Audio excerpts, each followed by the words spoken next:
I have spent most of my life being invisible to people who mattered, and I was fine with that. Invisible was safe. Invisible meant no one looked too closely, no one asked too many questions, and no one expected anything from you that you could not deliver. I had built my entire existence around that idea. Stay quiet, stay small, stay out of the way.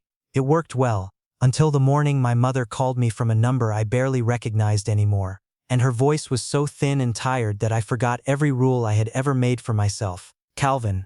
Just my name. That was all she needed to say. My mother, Nora Kane, had worked for the Callaway household for 11 years.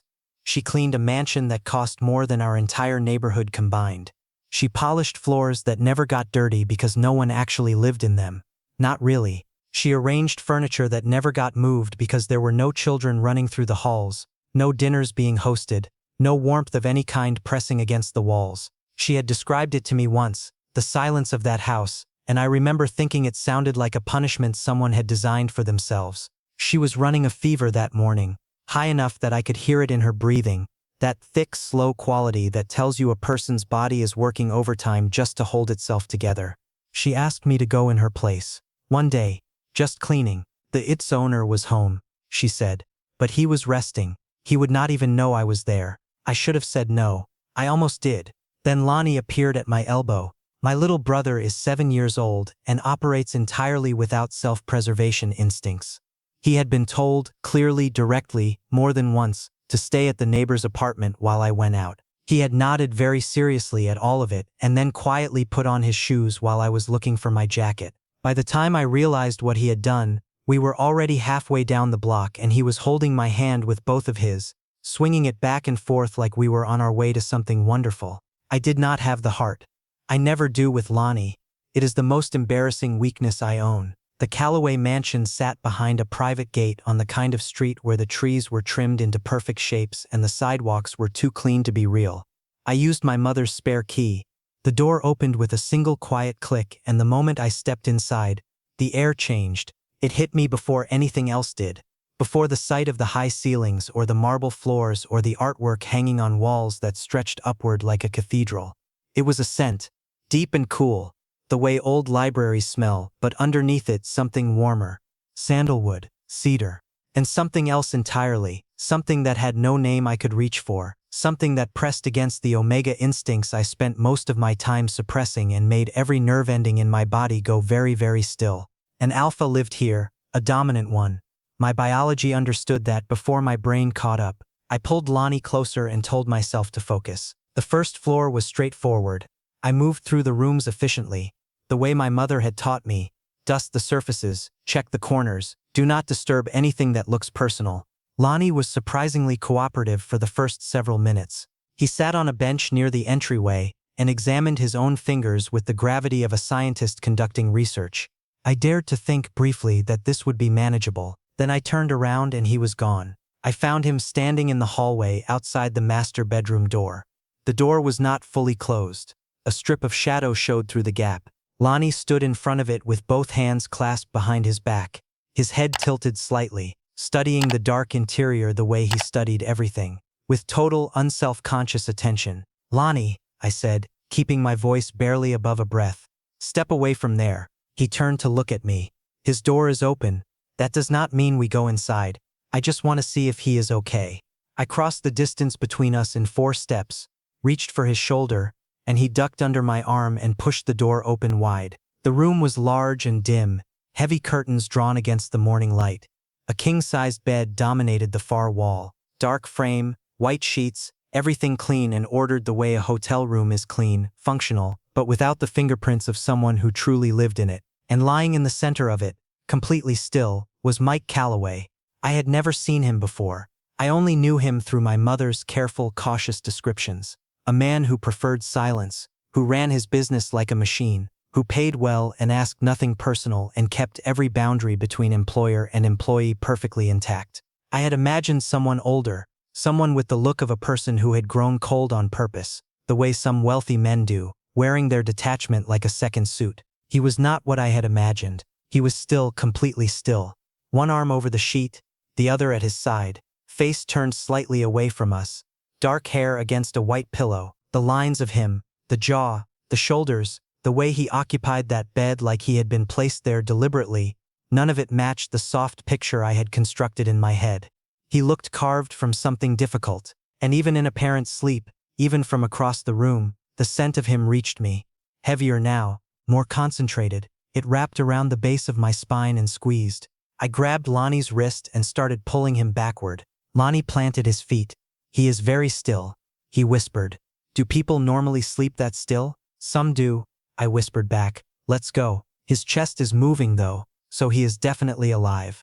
I was going to combust. I could feel it, a slow internal collapse starting somewhere behind my sternum. I pulled harder on Lonnie's wrist, angling toward the door, calculating exactly how many seconds it would take to get back into the hallway and close this door and pretend none of this had ever happened. And then Mike Callaway opened his eyes. Not slowly, not the way someone wakes from genuine sleep, that gradual, bleary surfacing. His eyes opened like a decision. Direct, already focused, already on me. Not on Lonnie, on me. The eye contact lasted less than 3 seconds, and dismantled something in my chest that I did not know was standing. His eyes were a dark, weathered gray, not cold exactly, but measuring. The kind of eyes that have looked at 1,000 things and cataloged all of them without giving anything back in return. He did not sit up immediately. He just looked at me, completely calm, like someone who had been awake for a long time already and had simply been waiting for the most interesting part of the morning to begin. "What is your name?" he said. His voice was low and even, and it went through the room without effort, the way sound travels through water, not loud, just everywhere at once. My mouth opened. Nothing came out, because in that exact moment, standing at the foot of his bed with my hand still locked around my little brother's wrist, I understood something that rearranged the entire morning. He had not been sleeping. He had not drifted off and been accidentally discovered. The steadiness of his gaze, the complete absence of confusion or grogginess, the way his focus had landed on me the second his eyes opened, all of it said the same thing clearly. He had known we were here. He had known the entire time, and he had been watching. The silence after his question was the loudest thing I had ever stood inside. 3 seconds. 4. Lonnie was motionless beside me for the first time in recorded history, as if even he had picked up on something in the atmosphere of that room that required stillness. I could feel my own pulse in my throat, a dull, rapid beat that I was certain Mike Callaway could somehow detect from across the space between us, because the way he was looking at me made me feel entirely transparent. Like every layer I usually kept between myself and the world had become suddenly irrelevant. He sat up, not quickly. There was no urgency in the movement at all, just a slow, deliberate rise, the sheets falling back, and then he was upright on the edge of the bed, forearms resting on his knees, watching me with that same measured patience. He was wearing a dark shirt, sleeves pushed up. He looked like a man who had already been awake for hours, which I was beginning to understand he probably had been. I forced my voice to function. "Calvin," I said. "My name is Calvin Kane. Nora is my mother. She is ill today, and she asked me to come in her place. I am sorry for this." I gestured vaguely at Lonnie, who had recovered enough to be standing with his arms crossed, studying Mike with the focused expression of someone conducting an important personal evaluation. Mike said nothing immediately. He looked at Lonnie with the same unhurried attention he had given me, and something shifted in his expression, not softened, not warmed, but shifted, like a calculation that had just been updated. "Nora mentioned a son," he said finally. "She did not mention two. Lonnie was supposed to stay home," I said. "I wanted to come," Lonnie said, with complete dignity. Mike's gaze moved back to me. "How long have you been here?" "Nearly an hour." He absorbed that without any visible reaction. "And you knew I was in this room?" "Yes, so you knocked." The question was asked entirely without accusation, which somehow made it worse. It was a genuine inquiry, curious, level, the kind of question a person asks when they actually want to understand what happened rather than establish fault. I had no clean answer for it, because the clean answer was, I had not knocked because I had been trying to avoid this exact conversation, and now I was having it regardless, which felt like a punishment tailored specifically for me. "Lonnie moved faster than I anticipated," I said. Mike looked at Lonnie again. Lonnie looked back at him without a single trace of guilt, chin slightly lifted, the way he always looked when he considered himself completely in the right. "I was checking on you," Lonnie said. "That is a good thing to do." A pause. Then, and I would have missed it if I had blinked, the corner of Mike's mouth moved, not a smile, the smallest possible predecessor to one. A flicker of something that arrived and left so fast it was almost deniable. He stood up. I took half a step back by pure reflex. He was taller than I had registered from across the room, not aggressively so, but enough that the space around him reorganized itself when he moved. He walked toward the window, not toward us, and pushed the curtain back with one hand, letting the morning light in. His back was to us now. For a moment the room just held us all in it, the three of us, the light, the scent that I was trying very hard not to keep noticing. "There is a cleaning schedule your mother keeps on her phone," he said, not turning around. "She sends it to the house management app every week. Guest bathroom on Mondays. Common areas on Wednesdays and Saturdays." He paused. "Today is Wednesday." "Yes," I said, because that was all that was required. Then finished the schedule. He let the curtain fall back slightly, and finally turned to look at us over his shoulder. "And keep him out of the east wing. The shelving units in the library are not properly secured and I have not had them fixed yet." That was it. That was all. No request to leave. No reminder that we were in his private bedroom without invitation. No enumeration of how thoroughly this situation should have been handled differently. He was simply moving on, taking the morning forward from this point as if the strangeness of the last 10 minutes were a detail that did not require acknowledgement. I did not understand it. Every piece of logic I possessed told me this was not how this conversation was supposed to go. "Mr. Callaway," I said carefully, "we came into your room without permission. Lonnie, he meant no harm, but I understand if you would prefer that I leave and arrange for someone else to—" "The schedule," he said again. "Level, final, not unkind." I closed my mouth. We left the room. I pulled the door gently shut behind us and stood in the hallway for a moment with Lonnie's hand in mine, breathing carefully, trying to reassemble myself into something functional. Lonnie looked up at me with enormous eyes and whispered, "He has a very interesting face." "Do not talk about his face," I whispered back. "I am just saying it is interesting, like he is thinking about a lot of things at the same time." "Lonnie? Okay. He let me lead him toward the main hallway. But after 3 steps he added quietly, "I do not think he was actually sleeping, Calvin." I did not answer that, partly because I had no answer that would satisfy him and partly because I was thinking the same thing and I did not want to say it out loud. Because saying it out loud would mean sitting with what it implied that Mike Callaway had lain completely still in that bed with full knowledge that 2 strangers were moving through his house, that he had heard us in the hallway, that he had let Lonnie push that door open, that he had waited and watched and then opened his eyes with the precision of someone choosing their moment. And none of that felt like something a person did by accident. I worked through the rest of the morning with my head down. The common areas first. The way my mother's schedule dictated. Lonnie sat on the living room floor and built something elaborate out of 3 coasters and a decorative bowl that I made him put back twice. The house was quieter than any occupied space I had ever been in. None of the ambient human noise that I associated with someone being home. No television, no phone calls, no footsteps moving through adjacent rooms. The only evidence that Mike Callaway existed in this space at all was the scent that moved through it, that same deep layered quality that I was becoming uncomfortably familiar with. Around 11 I heard him in the kitchen. Not loudly, just the soft sounds of the kettle, a cabinet opening, the particular quiet that surrounds someone who is used to being alone and moves accordingly. I stayed in the dining room until the sounds stopped. I was not ready to be looked at again with those gray eyes that took inventory without giving any back. But the thing that stayed with me, the thing I could not shelve neatly into the category of strange occurrences and move on from, was this. He had had every reasonable justification to tell us to leave. 2 uninvited people in his home, one of them a small child who had walked into his bedroom without asking. Any other person in his position would have reached for a phone, called someone, handled it. Instead, he had said, "Finish the schedule." I did not know what to do with that kind of deliberate choice from a man who did not seem to make any other kind. By noon I had convinced myself that the morning had been an anomaly, a strange brief collision between my world and one I had no business touching, and that for the remaining hours I was here, the best thing I could do was be completely unremarkable. Move through the rooms, complete the tasks, collect Lonnie before he caused any further damage to my dignity or the Callaway household's structural integrity, and then go home and never think about dark gray eyes again. That was the plan. Lonnie dismantled it in approximately 40 minutes. I was in the kitchen, working through the second half of my mother's checklist. The counters, the appliance surfaces, the kind of deep clean that takes focus and keeps your hands busy enough that your mind can almost go quiet. The room was spotless to begin with, the way everything in this house was spotless, as though the spaces were maintained not for the pleasure of living in them, but out of a kind of rigid private discipline. I found it unsettling in a way I could not fully articulate. There were no dishes in the drying rack, no grocery list on the refrigerator, no accumulated small evidence of a person's daily life, just surfaces, clean and waiting like a stage set between performances.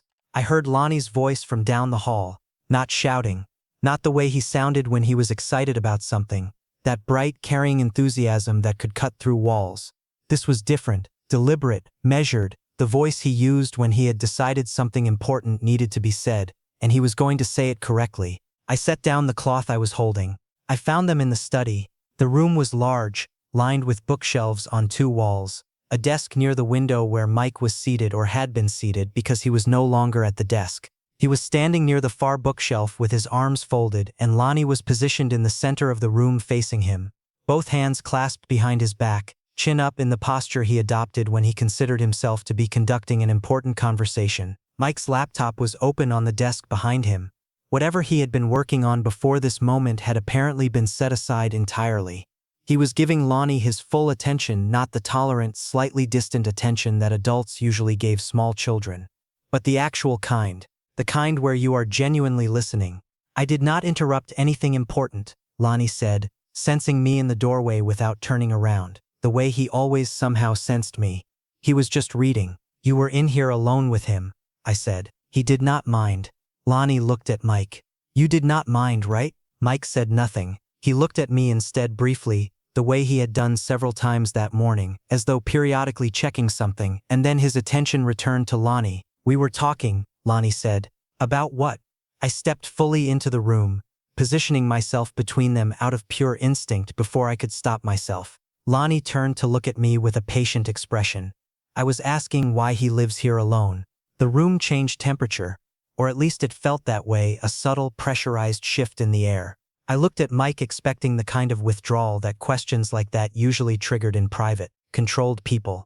The slight retreat behind the eyes, the polite non-answer, the gentle redirection. He did not give me any of that. He was looking at Lonnie with an expression that was difficult to read, not because it was blank but because it contained too many things happening at the same time, none of them finished. Lonnie, I said carefully, that is a personal question. Personal questions are how you get to know people, Lonnie said. You told me that. I had told him that. In the context of making friends at school, not interrogating billionaires in their private studies, but that distinction was apparently too fine for Lonnie's current reasoning. I live here because this is my house, Mike said. His voice was even, but there was a different quality to it now. Not defensive, but careful. The way you speak when you are selecting each word with more attention than usual. Lonnie considered this. My brother lives in our apartment because it is our home, he said. That is different. You can tell the difference between a house and a home. Houses are just for being in. Homes are for people. Nobody said anything. I watched Mike Callaway process a 7-year-old's observation with the same focused seriousness he probably brought to quarterly reports, and something happened to the wall between my ribs. A small, quiet crumbling. The kind you feel before you realize it is happening. You are very direct, Mike said to Lonnie. Calvin says that too, Lonnie replied. He says it like it is a problem. I do not think it is a problem. He tilted his head. Do you think it is a problem? No, Mike said. See? Lonnie turned to look at me with satisfaction. Then back to Mike. Are you lonely? Lonnie. My voice came out sharper than I intended. It is an honest question. It is too personal. You said personal is how you... That was for school, I said. That was specifically for making friends at school, not for... He could be my friend, Lonnie said simply. I do not have a rule about where friends have to come from. The study held all 3 of us in a quiet that I did not know how to break. Mike was still standing with his arms folded, but something in his posture had shifted, a loosening somewhere across his shoulders. So small it was almost imagined, the kind of physical change that happens when a person stops bracing against something. He looked at Lonnie for a long moment. Then he unfolded his arms. You are 7, he said. Yes, said Lonnie. And you walked into my house and into my bedroom this morning.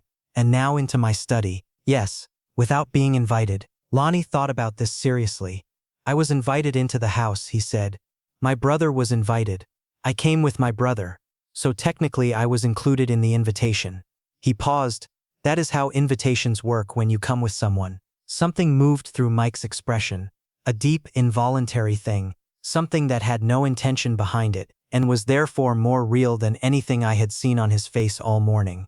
It lasted only a second. He turned away from both of us and moved back toward his desk, and I thought for a moment that was it. Conversation over, get back to work, the walls go back up. But he stopped with his hand on the back of his chair and said, without looking at either of us, there is food in the refrigerator. The middle shelf. If the child is hungry, he sat down. He opened his laptop. The study folded back into its quiet working atmosphere as though nothing had punctured it. Lonnie looked up at me. His eyes were very bright. He is not unfriendly, he whispered, as if this were a discovery he was filing carefully away. He just does not know how to start. I took Lonnie's hand and led him out of the study and back toward the kitchen, and I did not say anything, because the thing that was sitting in my chest by that point had no words that fit it properly. Not yet, but I was aware of it, warm and complicated and inconvenient, and I was aware that it had not been there when I walked into this house that morning. Something had started. I did not know what to call it. I was not sure I was ready to. 3 days. That was how long this had been going on, and I still could not find the correct word for what it was. My mother's fever had not broken cleanly. It came down, then climbed again, then settled into something stubborn and low-grade that kept her confined to bed and kept me returning to the Callaway mansion every morning with Lonnie in tow, and a checklist on my phone and the persistent, uncomfortable awareness that I was becoming familiar with a place I had no permanent claim to. 3 days of learning which floorboards in the east hallway creaked and which cabinet in the kitchen stuck if you pulled it too fast. 3 days of Lonnie building a friendship with a billionaire at a pace that I found both alarming and impossible to interrupt. 3 days of Mike Callaway saying nothing to indicate that any of this was unusual, and that silence somehow being the most unsettling part of all. I passed the library doorway just before noon on the 3rd day, and stopped without planning to. Lonnie was cross-legged on the floor, which was not surprising. What was surprising was that Mike was in the chair nearest him, not at his desk, not working, not maintaining the careful physical distance that adults usually kept from children they barely knew. He was in that chair the way someone sits when they have been there for a while, forearms on the armrests, attention fully directed downward at Lonnie, who was in the middle of explaining something with his hands. And then the Spinosaurus went into the water. Lonnie was saying because they think now that it was actually a swimmer. Most people do not know that. Most people still think it just stood on the riverbank.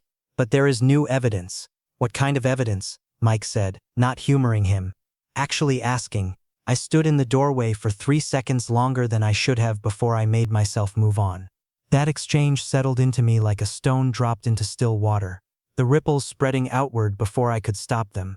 I had spent 3 days watching Mike Callaway maintain an almost perfect emotional distance from everyone and everything in his vicinity. Efficient, controlled, contained, and here he was asking a 7-year-old about fossil evidence with the same focused attention he probably brought to board meetings, and I had absolutely no framework for what that meant. I went back to the kitchen. I focused on lunch. My mother's schedule included a note about the refrigerator inventory, so I pulled it open and assessed. There was food more than there had been on Monday, which meant someone had restocked it since then. The thought moved through me and I did not examine it too closely because examining it would mean landing somewhere I was not prepared to stand. I set out a plate for Lonnie. Just Lonnie. I was not under any illusion that feeding Mike Callaway was part of my mother's job description, and inserting myself into the domestic rhythms of his day beyond what was required felt like a line I needed to maintain. I placed the plate on the kitchen island, poured a glass of water beside it, and turned back toward the counter, and walked directly into him. Not quite, not contact, but close, the kind of close where you feel the warmth of another person before you actually see them, where your body registers their presence a half-second before your brain catches up. I startled backward. My hand hit the edge of the plate. The plate skidded toward the lip of the island. Mike's hand came over mine and stopped it. One motion, no hesitation. His palm covered the back of my hand and his fingers curled around the edge of the plate simultaneously. And the whole thing happened in under a second, so fast that it was over before I had processed it beginning. The plate was still. We were both still. His hand was on mine. The contact lasted exactly as long as it took for him to confirm that the plate was not going anywhere. Then he lifted his hand, set the plate back toward the center of the island with a slight push, and stepped back. Careful, he said, quiet word, practical. He was already moving toward the cabinet on the far wall, pulling it open with the easy familiarity of someone in their own kitchen, which of course he was. Which I kept forgetting in ways that were becoming inconvenient. I stood at the island with my hand resting palm down on the surface and said nothing. Because there was nothing to say that would not sound strange. My heart was doing something embarrassing. I focused very hard on the plate. Sit down, he said, from across the kitchen. I am fine standing. That was not a question about your comfort. He came back to the island with another plate, his own, and set it down 2 spaces away from Lonnie's. Then he looked at me directly, and the gray of his eyes in the kitchen light was that particular shade that sits between storm cloud and iron, and I had been trying to stop cataloging that color for 3 days with limited success. You skipped breakfast. I heard you come in. The fact that he had heard me, had been aware enough of my presence in his house to notice what time I arrived, and extrapolate from that what I had or had not eaten, landed somewhere between unsettling and something I did not have a clean name for. I was not hungry this morning, I said. That is not the same as not needing to eat. It was the most words he had directed at me in a single exchange since we had stood in his bedroom on the first morning, and I was having difficulty processing them at a reasonable speed. I pulled out the stool at the island and sat down. Not because he told me to, because my legs had made a quiet executive decision. Lonnie appeared in the doorway approximately 4 seconds later, drawn by whatever instinct alerted him to the presence of food anywhere in a building. He assessed the situation, me at the island, Mike across from me, 3 plates, and his entire face reorganized itself into an expression of profound satisfaction. This is good, he said, climbing onto his stool. We should do this every day. Your grandmother is recovering, Mike said. He was looking at his plate. Your mother will be back by the end of the week most likely. Lonnie absorbed this. Then he reached across the island, picked up a piece of food from his plate, ate it, and said, that does not answer what I said. I watched Mike's jaw move slightly, not tightening, something more like the adjustment a person makes when a response surfaces that they were not expecting to have. He did not answer, but he slid something from his own plate across the island to Lonnie's. The particular piece that Lonnie had been looking at for the last 30 seconds without saying anything, and returned his attention to his food. Lonnie beamed. We ate in a quiet that did not ask anything from any of us, and I sat inside it and tried to understand what I was doing there. Not in the practical sense. I knew the practical answer. The checklist was on my phone. My mother was ill. I had a role here that was defined and temporary. But in the other sense, the sense that had been pressing at me for 3 days now, getting louder with each small thing, the cabinet that stuck, the floorboards I had learned, the color of his eyes in kitchen light, and the warmth that had been on the back of my hand for less than 2 seconds and had not entirely left. I needed to stop noticing things. That was the conclusion I kept arriving at. I kept not managing it. The 4th evening arrived sideways.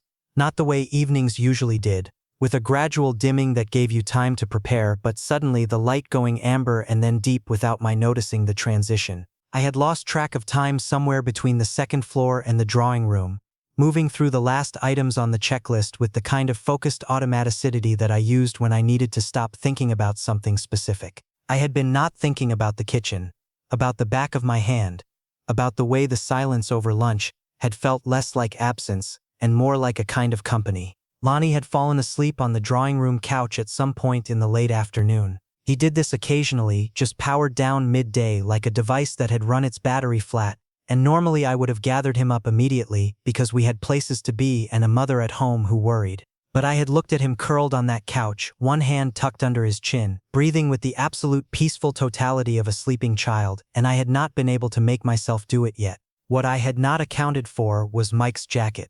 I saw it when I came back into the drawing room to collect our things. Lonnie was still asleep, but he was no longer slightly curled against the cold of the air conditioning. He was covered, draped, more precisely, with a charcoal gray jacket that I recognized from the hook near Mike's study. Expensive fabric, the kind with a particular weight and drape that you notice without meaning to. It was folded carefully over Lonnie's small frame, tucked at the edges with an attention to detail that was deliberate rather than casual.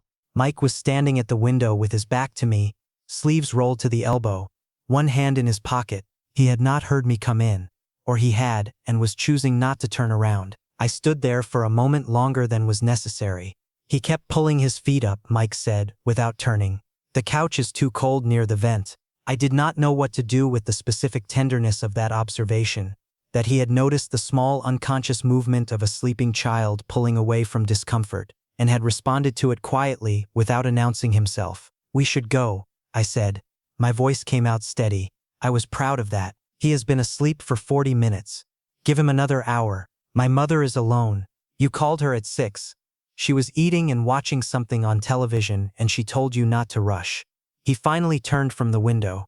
The evening light was doing difficult things to the angles of his face, and I looked somewhere past his shoulder instead. I heard the call.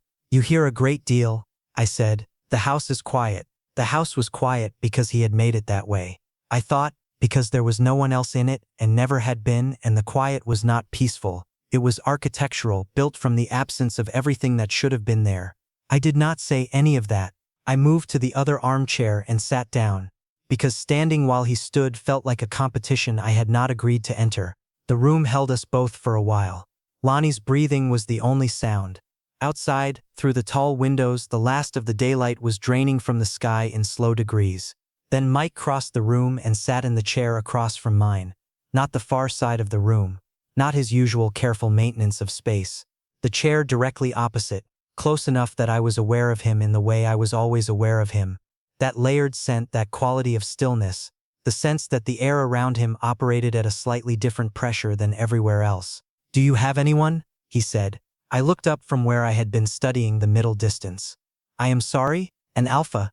He said it the way he said most things, directly, without softening the edges.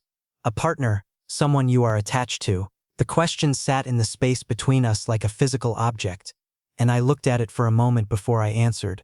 There were several true things I could have said. That I had spent the last 4 years so focused on making sure Lonnie had lunch money, and my mother's medication was refilled, and our rent did not fall behind. That the idea of an attachment had become something theoretical, something that happened to other people in circumstances that were not mine.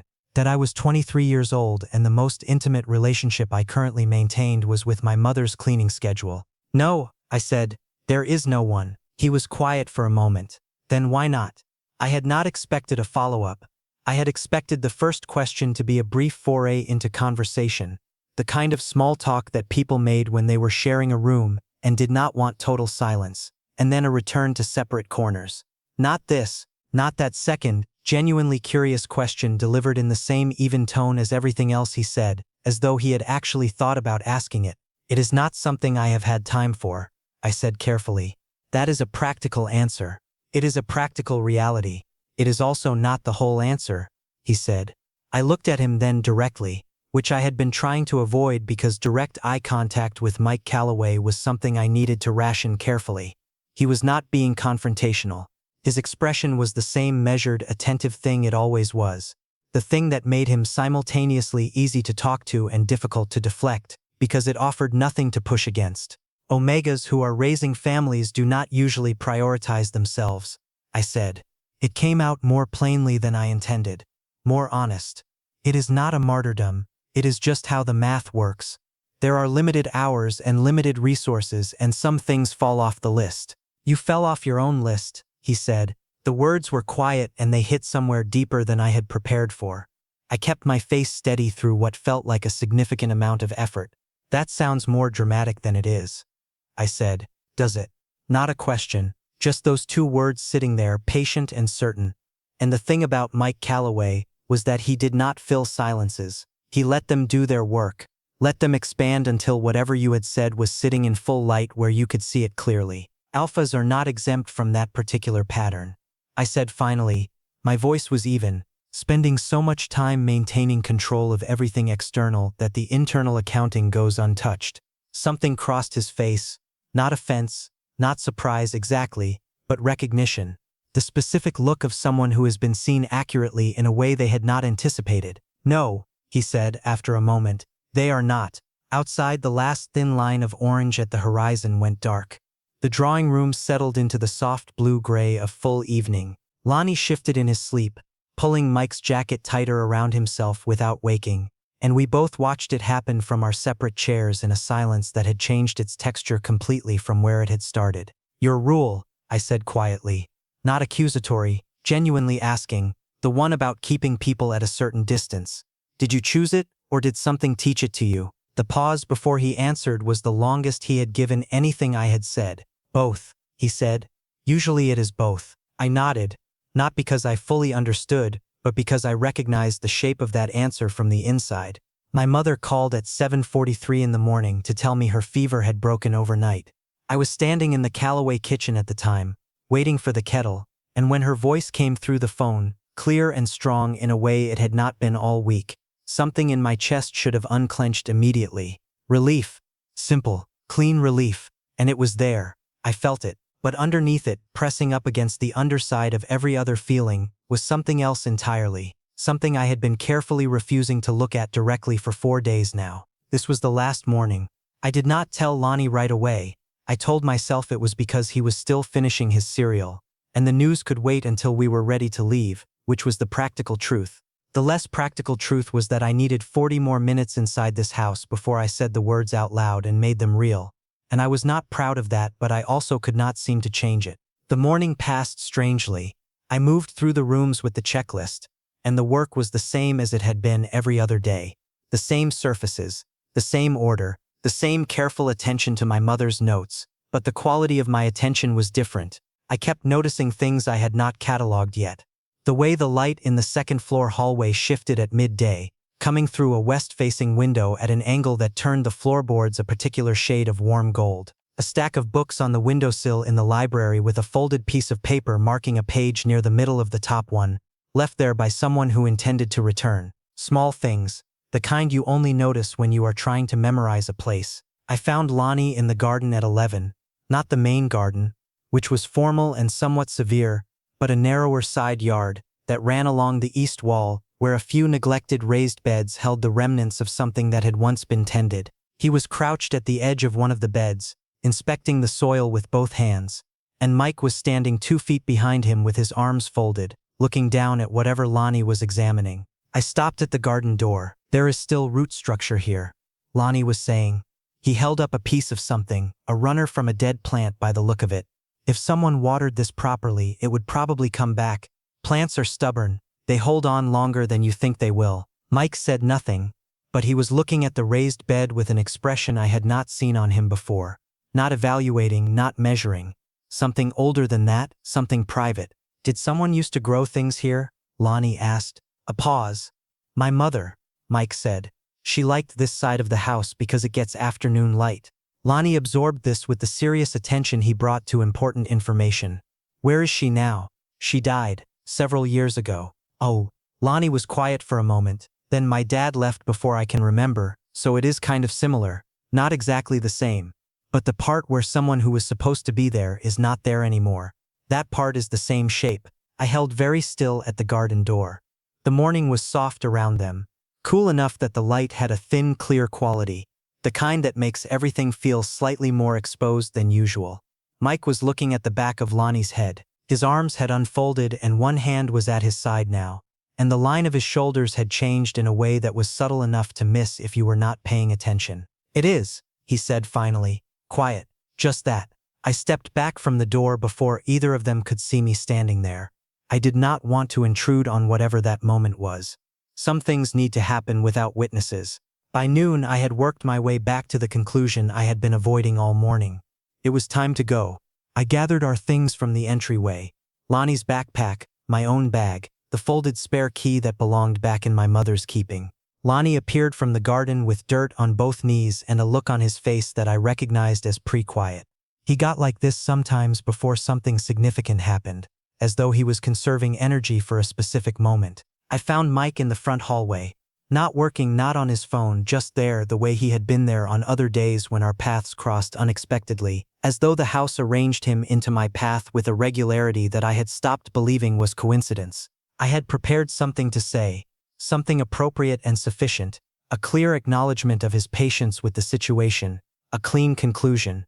I had been composing it in my head since noon. "Thank you," I said, "for this week, for being flexible about the situation, and for how you were with Lonnie. That mattered." He looked at me, said nothing. I turned toward the front door, reached for the handle. "Calvin," my name in his voice. He had used it exactly once before, at the end of a long tense day, and both times it stopped me with the same effect, a full involuntary halt, as though my body responded to the sound of it independently from whatever I intended. I turned back.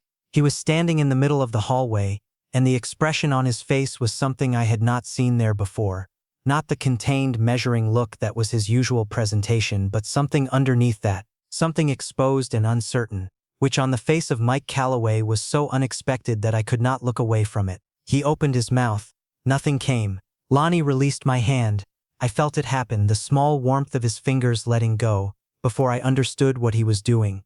He walked forward, unhurried, crossed the distance to Mike, and took Mike's right hand in both of his. Then he walked backward toward me, pulling Mike gently, and placed Mike's hand in mine, with the matter-of-fact deliberateness of someone completing a task they had planned in advance. He stepped back and looked at both of us. "You are going to keep being sad separately," he said, "and that does not make any sense when you could just not be." He crossed his arms. "I have decided. This is what is happening now." The hallway held all three of us in a silence that was not empty. Mike's hand was in mine. Warm specifically, immediately warm, with the solidity of something real and present and not at all temporary. He had not pulled back. I had not pulled back. We were both standing very still, and I could feel the slight pressure of his fingers, not gripping, but not releasing either. A held thing, a question that was also partly an answer. "If your mother needs coverage again," Mike said. His voice was careful, lower than usual, "come back." I looked at him. "And if she does not need coverage?"